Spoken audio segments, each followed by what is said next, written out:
Hello students, welcome to my YouTube channel. आज के इस वीडियो लेक्चर में हम फंडामेंटल्स ऑफ मैनेजमेंट का एक इम्पॉर्टेंट टॉपिक फोरकास्टिंग को इन डिटेल कवर करेंगे। तो उसका मतलब देखेंगे, नेचर के किस टाइप का है फोरकास्टिंग का वो कवर करेंगे, इंपॉर्टेंस क्या है फोरकास्टिंग इन द बिजनेस वो भी कवर करेंगे, एंड स्टेप्स कौन कौन से फॉलो करने होते हैं फोरकास्टिंग के लिए वो देखेंगे, लिमिटेशंस देखेंगे, and exam point of view से सबसे ज़्यादा important types and method of forecasting cover करेंगे।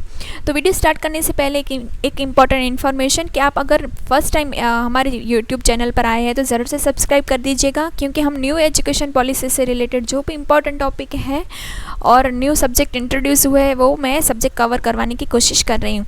तो आइए स्टार्ट करते हैं वीडियो को। तो first, what is the forecasting? The forecasting का मतलब क्या है? तो forecasting is an important tool for making inform business decision. तो एक फोरकास्टिंग एक इम्पॉर्टेंट टूल है जिसकी मदद से हम बिजनेस के लिए जो इम्पोर्टेंट डिसीजंस हमने लेने होंगे उसके लिए हमने फोरकास्टिंग की हेल्प लेनी पड़ती है। Forecasting is a method for making informed prediction by using historical data as the main input for determining the course of future trend। तो फ्यूचर ट्रेंड का अंदाज़ा लगाने के लिए हमने हिस्टोरिकल डेटा का इस्तेमाल करा है for the forecasting tools. Companies use forecasting for many different purposes such as anticipating future expenses and determining how to allocate their budget। तो बजट के लिए प्रेडिक्शन करना हो या फिर फ्यूचर में कितना एक्सपेंसेस हमारे बिजनेस में होगा, उन सब से रिलेटेड जो भी फोरकास्टिंग हमने करनी है वो फोरकास्टिंग टूल्स की मदद से, मेथड की मदद से हम कर सकते हैं। तो नेचर किस टाइप का होता है फोरकास्टिंग का? The nature of forecasting involve using past data such as trend, pattern और make inform prediction about future event और द आउटकम। तो फ्यूचर इवेंट्स के लिए हमने पास्ट डेटा का या फिर पास्ट के हमारे ट्रेंड का या पैटर्न का हमने मतलब वो डेटा हमने लिए है एंड उसकी मदद से हम फ्यूचर के लिए प्रिडिक्शन कर रहे हैं, वही फोरकास्टिंग है। Forecasting vital to planning and decision making is various field such as business, finance, economy and meteorology।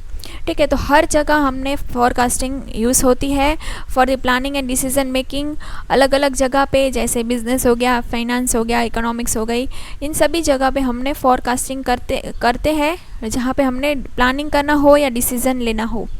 कौन कौन सी फोरकास्टिंग इसमें मेथड इंक्लूडेड है? तो फर्स्ट है इसका नेचर में, तो वो अनसर्टेन नेचर का है, असम्पशन बेस पर है एंड टाइम हॉरिजन है। तो किस तरह से? तो forecast are not guaranteed as the future is inherently uncertain, anticipated factors और event can affect the accuracy of the prediction. तो हमें तो पता ही है कि फ्यूचर अनसर्टेन है, तो उन अनसर्टेन फ्यूचर के लिए हम कुछ प्रिडिक्शन कर रहे हैं, तो वो प्रिडिक्शन कितना सही और गलत हो सकता है वो डिपेंड करता है कि हम जो पास्ट डेटा ले रहे हैं वो कितना एक्यूरेसी से हम लेते हैं। फिर अजम्पशन बेसिस पे है, तो forecasting often relies on certain assumptions which is if incorrect can lead to the inaccurate forecast. अगर हम जो अजम्पशन ले रहे हैं, जैसे कि हम सोचे कि हमने पास्ट डेटा लिया और उससे हमने अंदाज़ा लगाया कि अभी ये ट्रेंड फॉलो होगा, और उस ट्रेंड के अकॉर्डिंग हमने, अगर हमारा बिजनेस क्लोथिंग का है और उस ट्रेंड के उस ट्रेंड जैसे हमने क्लोथ्स बना लिए और वो ट्रेंड आया ही नहीं, तो हमारा अजम्पशन ही गलत हो गया और हमने बहुत बड़ा नुकसान हो सकता है।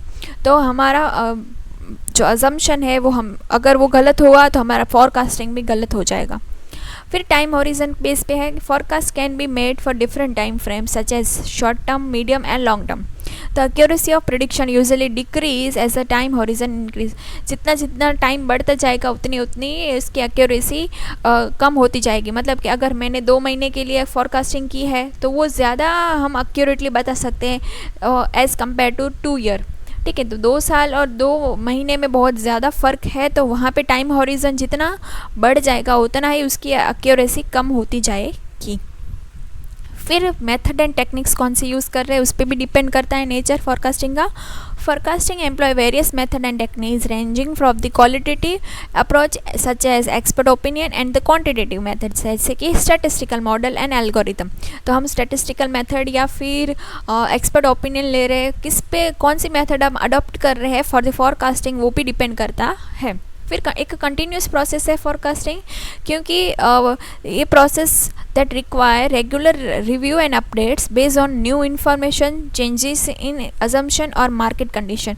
तो मार्केट हमारी डायनामिक है, तो वहाँ पे हमने कंटिन्यूस उस मार्केट पर हमने नज़र रखनी होगी और उसके लिए हमें कंटिन्यूस प्रोसेस करनी है फोरकास्टिंग के लिए।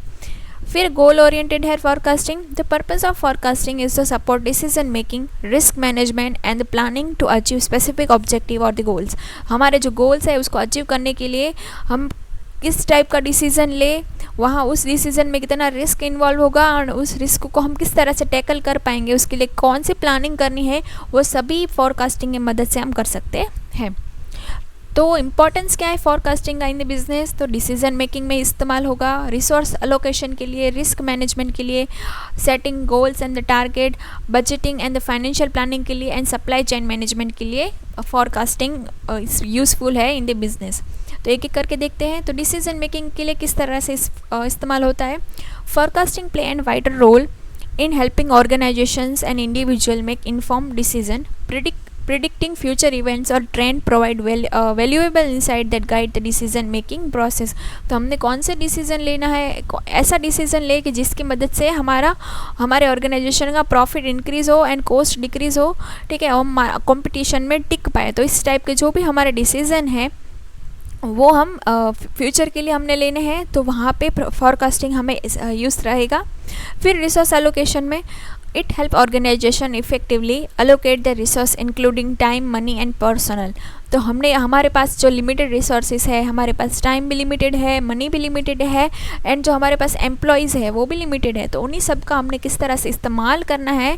बाय प्रेडिक्टिंग फ्यूचर डिमांड और market condition, business can adjust the production level, staffing requirement हमने देखनी है कि हमने कितना स्टाफ फ्यूचर में चाहिए रहेगा, वो भी हम फोरकास्टिंग की मदद से पता लगा पाएंगे। हमने कौन सा बजट बनाना है, ensuring there are well prepare to meet the customer need and remain competitive, और उस कॉम्पिटिशन में भी हमें टिके रहना है। तो डिमांड हमारे मार्केट में कितनी डिमांड रहेगी हमारे प्रोडक्ट की, सभी चीज़ों को ये रिसोर्स के साथ कनेक्टेड है। तो उन सभी रिसोर्स का प्रॉपर हमें एलोकेशन करना है, तो वो फोरकास्टिंग की मदद से हम कर सकते हैं। फिर रिस्क मैनेजमेंट में तो identifying potential risk and uncertainties is essential for any organization. Forecasting allow business to anticipate possible challenges such as economic downturn, fluctuation in customer demand और सप्लाई इन दी डिस्ट्रप्शन। तो risk management रहेगा हमारा business में। जितना risk and return हम कहते हैं ना कि साथ साथ चल के, जितना रिस्क ज़्यादा लेंगे उतना रिटर्न हमें ज़्यादा मिलेगा। तो बिज़नेस रिस्क लेना पसंद करते हैं। तो रिस्क किस टाइप के हो सकते हैं कि कस्टमर की डिमांड चेंज हो जाए, ठीक है, कि और इकोनॉमिक मतलब जो हमारी इकोनॉमी है वो डाउनफॉल हो जाए, सप्लाई चेन डिस्टर्ब हो जाए, ठीक है, हमारे पास सप्लाई चेन ही ना बचे। तो वो सभी चीज़ों से मैनेज करने के लिए हमें फोरकास्टिंग यूज़फुल है। By understanding this risk organization can develop contingency plans and strategies to mitigate potential negative impact. तो जो भी ये नेगेटिव इम्पैक्ट हो सकता है उसको मिटिगेट करने के लिए डेवलप कर सकते हैं कंटिजेंसी प्लान। ऐसे प्लान जो मे और मे नॉट हैपन हो सकते हैं, ऐसे प्लान्स हमें, मतलब प्लान ए तो नॉर्मल है लेकिन प्लान बी किसके लिए होगा? जब प्लान ए पूरी तरह फेल हो जाएगा, मतलब प्लान बी के लिए हमें रेडी रहना चाहिए। तो वहाँ पे वही है, फोरकास्टिंग हमें प्लान बी के लिए रेडी करती है। फिर है setting goals and the target. तो it help organisations and individuals set realistic goals and target for their operations. तो हमें रियलिस्टिक ऑपरेशंस के लिए हमें ऐसे टारगेट रखना है। हमें ऐसा नहीं, हमारा आगे अगर न्यू बिजनेस ही है और हम ऐसा टारगेट रख सकते हैं कि हमें 1 करोड़ का प्रॉफिट हो जाए। हमें स्टार्टिंग शॉर्ट ही करनी है, छोटी छोटी स्टार्टिंग करनी है। हम ऐसे सोच सकते हैं कि पहले हमें 1 लाख का हो, फिर 10 लाख का हो। तो हमें रियलिस्टिक गोल्स एंड टारगेट बनाने हैं, इसके लिए भी फोरकास्टिंग हेल्पफुल है। By predicting future outcome, they can establish achievable objective and monitor their progress over time, ensuring that they stay on the track to meet their goals। हम proper track पे रहे, वही हमें एस्टिमेट करने के लिए सबसे ज़्यादा फोरकास्टिंग यूज़फुल है। फिर budgeting and the financial planning के लिए accurate financial forecasts are crucial for budgeting and financial planning. They help business estimate revenue, cost and cash flow, enabling them to create budget, planning investment and manage their finance effortlessly। ठीक है। तो हमारा जो finance है उसको effectively हम किस तरह से मैनेज कर पाएंगे, वहाँ पे बजट बनाने के लिए हमें, क्योंकि बजट हम शॉर्ट टर्म के लिए बना रहे हैं, एंड फॉरकास्टिंग भी हम इस तरह से करेंगे जिसकी मदद से हमारा जो बजट बनाया हुआ है, हमने जो स्टैंडर्ड बजट बनाया है उसके अकॉर्डिंग ही हमारा रिजल्ट आए और उसकी मदद से हमारे जो फाइनेंशियल प्लानिंग है वो एक्यूरेट हो पाए। तो फॉरकास्टिंग वहाँ हेल्प करेगी। फिर सप्लाई चेन मैनेजमेंट में तो किस तरह से, in the context of the supply chain management forecasting is essential for maintaining the right balance between supply and demand. जितनी सप्लाई है उसके सप्लाई एंड डिमांड को मतलब साथ साथ चलना है, बैलेंस करके चलना है। हमारी डिमांड जितनी हुई है हम उतना ही सप्लाई उनको फटाफट पहुंचा दे तो हमारी डिमांड मेंटेन रहेगी। अगर डिमांड ज़्यादा हो गई और सप्लाई हमने टाइम पे नहीं करी, क्योंकि हमारे पास सप्लाई चेन मैनेजमेंट नहीं है, तो लोगों हमारी प्रोडक्ट से दूसरे प्रोडक्ट पर शिफ्ट होने में टाइम नहीं लगेगा। तो हाँ, जितनी डिमांड है उतना ही फटाफट हमने सप्लाई प्रोवाइड करनी है। तो हमें वहाँ पे डिमांड फॉरकास्टिंग हमने यूज़ करेंगे बिजनेस में। उसकी मदद से हमें इन्वेंट्री कितनी मेंटेन रखनी होगी, हमें कितना स्टॉक है वो मेंटेन करके रखना होगा, एंड मिनिमाइज होल्डिंग कॉस्ट, हमने कितनी मिनिमम कॉस्ट होल्ड करके रखनी है वो सब। Ultimately improving customer satisfaction and the efficiency of the supply chain. तो उन सब मेंटेनेंस के लिए हमें फॉरकास्टिंग मेथड यूज़फुल है। फिर स्टेप्स कौन कौन से फॉलो करने होंगे फॉर द फॉरकास्टिंग। तो फर्स्ट, सेट क्लियर गोल। तो हम पहले क्लियर गोल सेट करने हैं कि start by deciding what you want to predict and why. तो पहले तो ये देखना है कि हमें क्या प्रिडिक्ट करना है और क्यों करना है। Figure out the purpose of the forecast and choose the time frame you are interested, whether short, medium and the long term. हमें पहले तो ये देखना है हमें कितने टाइम के लिए पहले तो प्रेडिक्शन करना है और गोल सेट करने हैं। तो फर्स्ट ये हो जाएगा। फिर गैदर इन्फॉर्मेशन, हमने इसमें collect the past data related to your forecast like previous sales numbers and market changes और इकोनॉमिक साइंस। ठीक है, तो हमें वही गोल सेट कर दिए। मैंने गोल सेट कर दिया कि मुझे 1 लाख का प्रॉफिट होना चाहिए, मतलब हमने ऐसा बोला कि 1 लाख का प्रॉफिट होना चाहिए, हमारा प्रोडक्शन इतना हो अच्छे से। फिर हमने उसके अकॉर्डिंग फिर इंफॉर्मेशन देखी।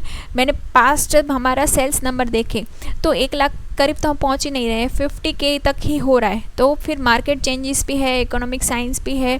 Make sure the information is correct, trustworthy and up to date to get the best possible forecast. तो हमने देखा 50K तक ही हो रहा है। फिर क्या करेंगे, choose a method, pick the right forecasting technique based on your goals and the available data. तो हमारे पास कौन से डेटा अवेलेबल है और हम कौन से मेथड से हमने फॉरकास्टिंग टेक्निक करनी है, जैसे कि क्वालिटेटिव हो गई, क्वांटिटेटिव हो गई, इस मेथड से हमने डेटा कलेक्ट करना है वो हमने देखा। फिर फोर्थ होगा, there are various method included qualitative approach like ये इसमें ही है, क्वालिटेटिव जैसे कि एक्सपर्ट ओपिनियन हो गए, एंड क्वांटिटेटिव जैसे कि statistical tool, models and algorithm हो गए। तो हमने चूज़ करा मेथड कि हम किस मेथड से प्रेडिक्शन करेंगे, क्वालिटेटिव या क्वांटिटेटिव। फिर हो जाएगा एनालाइज द डेटा। किस तरह से हम करेंगे, यहाँ पे use the chosen method of examining data and look for a pattern, trend और relationship. This analyse will help you make inform prediction about future event और द आउटकम। यहाँ पे हमने कर लिया चूज़ कि हमें क्वांटिटेटिव या क्वालिटेटिव दोनों में से किस में से हमने मेथड चूज़ करनी है फॉर दी फॉरकास्टिंग। उसके अकॉर्डिंग हमने डेटा एनालाइज कर लिया। फिर हम करेंगे मेक द फॉरकास्ट। अब हम एक्चुअल में फॉरकास्ट टेक्निक स्टार्ट कर रहे हैं। Based on your analysis make educate gas about what might happen in the future. वहाँ पे हम एजुकेटेड गैस लगा रहे हैं कि एक्चुअल में कितना हमें आउटकम मिल सकता है। Keep in mind the limitation of forecasting and your uncertainty of the future while making your the prediction. फिर हम करेंगे वैलिडेट द फॉरकास्ट। हम फिर check your prediction against actual outcome and the historical data to see your accuracy of the forecast. मैंने जो 1 लाख और 50K वाला बताया, तो वहाँ पे हम डिफरेंस देखेंगे कि स्टैंडर्ड कितना है और एक्चुअल कितना आता है। उसका जो मतलब जो डिफरेंस है वो हम एक्चुअल में यहाँ पे एक्यूरेसी चेक करेंगे एंड रिव्यू एंड एडजस्ट। और लास्ट हो जाएगा regularly review your forecast and the update it is and new information becomes available or conditions change.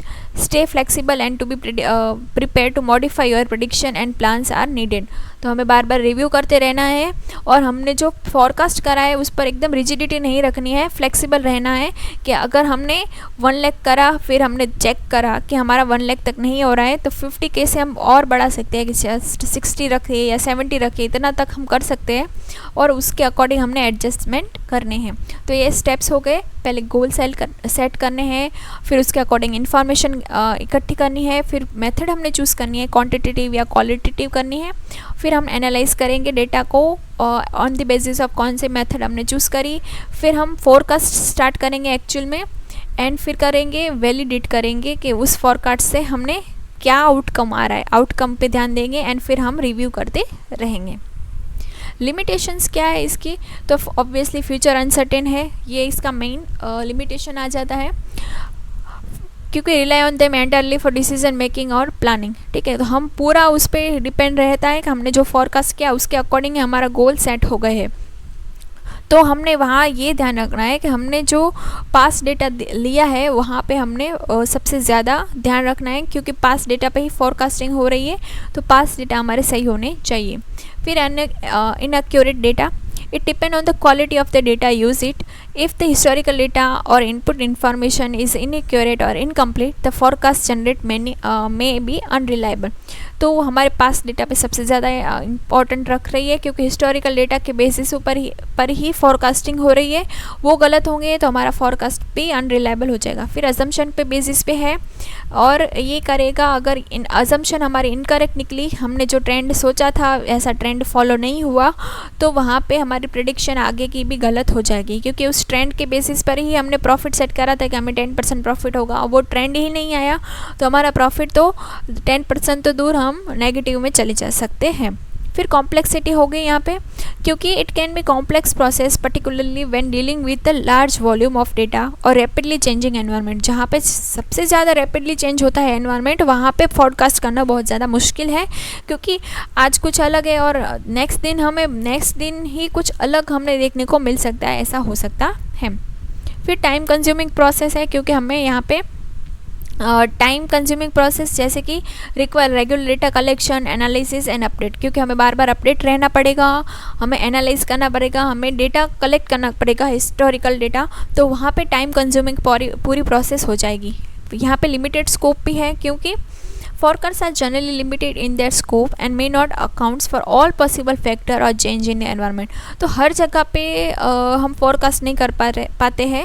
जैसे कि कोई ऐसी चीज़ हो गई, जैसे अभी थोड़े साल पहले कोरोना आया था, तो उसके रिलेटेड कौन फोरकास्ट करेगा, तो उस टाइम पे बहुत सारे बिजनेस बंद भी हो गए, तो उस सिचुएशन के लिए कोई भी रेडी नहीं था, तो यहाँ पे फोरकास्टिंग का लिमिटेड स्कोप आ जाता है। टाइप्स कौन कौन से हैं फोरकास्टिंग के, तो मेनली 3 टाइप्स में वो डिवाइड हुई है, economical, technological and demand forecast. Economical में क्या होगा, it address the business cycle by predicting inflation rate, money supply, housing starts and other planning indicators. तो इकोनॉमिक फोरकास्ट में हम क्या करेंगे, यहाँ पे इन्फ्लेशन का रेट कितना ज़्यादा या कम रहेगा, मनी सप्लाईज हमारे बिजनेस में कितनी आएगी जाएगी, और हमें इसके अकॉर्डिंग कौन कौन से प्लानिंग करनी है, वो सब फोरकास्ट हम इकोनॉमिक फोरकास्टिंग में करेंगे। फिर टेक्नोलॉजिकल फोरकास्ट में क्या होगा, this are concern with the rate of technological process which can be result in birth of existing new product requiring new plant equipment. तो टेक्नोलॉजिकल फोरकास्ट भी किस तरह से करेंगे, क्योंकि आजकल टेक्नोलॉजी हर दूसरे दिन चेंज हो जा रही है, तो वहाँ पे हम कौन से प्लांट एंड इक्विपमेंट में इन्वेस्ट करें तो हमें सबसे ज़्यादा सही रहेगा कि ऐसा कोई प्लांट एंड इक्विपमेंट हो कि जो हमें लंबे समय तक हमारे ऑर्गेनाइजेशन को यूज़फुल रहे। तो इस टाइप के डिसीजन लेने के लिए भी हमें टेक्नोलॉजिकल फोरकास्ट करनी पड़ेगी। न्यू प्रोडक्ट में, अगर एक्सिस्टिंग प्रोडक्ट में हमने कुछ न्यू एड ऑन करना है, तो इस टाइप की फोरकास्टिंग के लिए भी ये टेक्नोलॉजिकल फोरकास्टिंग करनी पड़ेगी। फिर डिमांड फोरकास्टिंग में क्या होगा, this are projection of demand for companies product और service, this are forecast also called sales forecast. इसको सेल्स फोरकास्ट भी कहा जाता है। Drive a companies production capacity and scheduling system and serve as a input to financial marketing and personal planning. तो demand forecast में हम उन सभी चीज़ों का डिमांड फोरकास्टिंग करेंगे जो हमारे प्रोडक्शन के लिए यूज़फुल, कंपनी के प्रोडक्शन के लिए यूज़फुल है, कि हमें कितनी कैपेसिटी रखनी है, शेड्यूल किस तरह से करना है, हमारे पास कितना फाइनेंस होना चाहिए उसकी डिमांड, मार्केटिंग की डिमांड की एंड पर्सनल प्लानिंग डिमांड भी रखनी चाहिए कि एम्प्लॉयज़ की कितनी फ्यूचर में डिमांड रहेगी, हमारी प्रोडक्ट की मार्केट में कितनी डिमांड रहेगी और हमें फाइनेंस की कितनी डिमांड रहेगी, वो सभी चीज़ें यहाँ पे आ जाएगी। डिमांड फॉरकास्टिंग को सेल्स फॉरकास्ट भी कहा जाता है, ये हमें ध्यान रखना है। फिर फॉरकास्टिंग की दो टाइप की मेथड है, क्वांटिटेटिव एंड क्वालिटेटिव। क्वालिटेटिव में नाम से पता चल रहा है जहाँ पे क्वालिटेटिव की बात होगी, जहाँ पे मैथमेटिकल टूल्स का इस्तेमाल नहीं होगा और यहाँ पे होगा। तो क्वालिटेटिव में Delphi method, market survey and executive and sales for composition method है, जबकि क्वांटिटेटिव में time series model and associative models हैं। तो आइए एक एक करके देखते हैं। तो ऑब्वियसली ना क्वालिटेटिव में क्या होगा, जहाँ पे there are based on the emotions, judgment, personal experience and opinion के बेसिस पे है एंड यहाँ पे मैथ्स का इस्तेमाल नहीं होता है। और कौन सी टेक्निक है वो हमने देखी अभी। क्वांटिटेटिव में क्या होगा, यहाँ पे method depend on mathematical and quantitative methods and यहाँ पे rely entirely on mathematical calculation पर बेसिस पर होता है। यहाँ पे क्वांटिटेटिव मेथड में कैलकुलेशन जिसमें time series and associative models are part of this type of forecasting. तो फर्स्ट डेल्फी मेथड, ये क्वालिटेटिव है, यहाँ पे ये क्वालिटेटिव मेथड से पहले the agreement of group of expert in consequences is required to concluded Delphi method. This method is involve discussion between expert, यहाँ पे एक वर्ड याद रखना है एक्सपर्ट, यहाँ पे क्या होगा, ग्रुप ऑफ एक्सपर्ट इकट्ठे होंगे और अपना अपना सजेशंस देंगे। यहाँ पे everyone involve in the debate argue agrees to, यहाँ पे डिबेट होगी कि हमने कौन सी चीज़ हमें अपने प्रोडक्शन में इंक्रीज डिक्रीज़ करनी है, किस तरह से हम प्रॉफिट मतलब बढ़ा सकते हैं या कंपटीशन को किस तरह से टैकल कर सकते हैं। तो सभी चीज़ें डेल्फी मेथड के अकॉर्डिंग, मतलब यहाँ क्या होगा, दो चीज़ याद रखनी है, एक्सपर्ट की पूरी मीटिंग बैठेगी और अपनी अपनी वो राय देंगे, everyone is involve in this meeting. फिर होगा मार्केट सर्वे। तो मार्केट सर्वे में क्या होगा, जहाँ पे देखा जाएगा customers are made to understand the task of the customer and tap the trend well in the advance to deliver the right product और the service according to the change in need of the customer. यहाँ customer को सबसे ज़्यादा target करा जाएगा, customer की demand क्या है उसके अकॉर्डिंग हम अपना प्रोडक्ट या प्राइस या सभी चीज़ों को हम उसके अकॉर्डिंग मॉडिफाई कर ले। तो मार्केट सर्वे में ये होगा। फिर एग्जीक्यूटिव ओपिनियन, ये बिल्कुल डेल्फी मेथड जैसा ही है, लेकिन यहाँ पे एक फ़र्क ये है, यहाँ पे एक्सपर्ट नहीं बैठते, not be in part of expert, but यहाँ पे सबसे ज़्यादा क्या होगा, एक्सपीरियंस बंदे बैठेंगे और अपने अपने प्रॉब्लम्स रखेंगे और situation and formulate a forecasting method that would bring out the best possible result, और अपने एक्सपीरियंस की मदद से वो कुछ बेस्ट आउटपुट पॉसिबल आउटपुट हमें प्रोवाइड करेंगे। तो डेल्फी मेथड जैसा ही है executive opinion.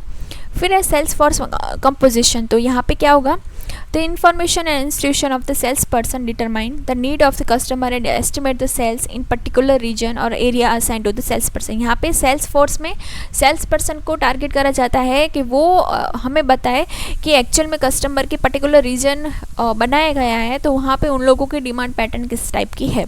This information is vital for forecasting a need of the customer, which can be used for making necessary changes in the business to meet the need of the customer and identify the sales volume beforehand. ठीक है, तो यहाँ पे customer को पहले से ही हम demand पता लगा पाएंगे इस मेथड की मदद से कि एक्चुअल में कस्टमर की डिमांड क्या हो सकती है आइडेंटिफाई करनी, क्योंकि हम जो भी सेल्स पर्सन है वो यहाँ पे कुछ बेचने आ रहे थे कि हमारे पास भी अगर आते हैं तो हम जो चीज़ की डिमांड कर रहे हैं तो वो पहले से ही लिख लेंगे या फिर बोल लेंगे कि अभी नहीं है, मैं नेक्स्ट टाइम आऊँगा तो लेके आऊँगा। तो वो पहले से ही उनको पता होता है कि कस्टमर को क्या चाहिए, आइडेंटिफाई पहले से कर ले रहा है।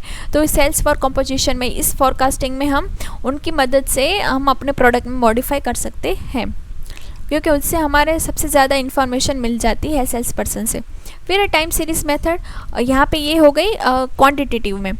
Time series models look at historical data and identify pattern in the past data to arrive at a point in a future based on this historical value। यहाँ पे historical data की मदद से हम ट्रेंड का अंदाज़ा लगा रहे हैं। Since the historical data has a pattern, it become evident that the data in the future should also be in pattern। यहाँ पे ऐसा माना जाता है कि historical data का भी एक पैटर्न हो रहा है, तो फ्यूचर का जो हम डेटा का अंदाज़ा लगा रहे हैं तो उसका भी कोई ना कोई पैटर्न होगा। तो उसी की बेसिस पर हम प्रॉपर एक्चुअल कैलकुलेशन करते हैं और आउटकम के लिए देखते हैं कि रियल में कितना उसका आउटकम आ सकता है।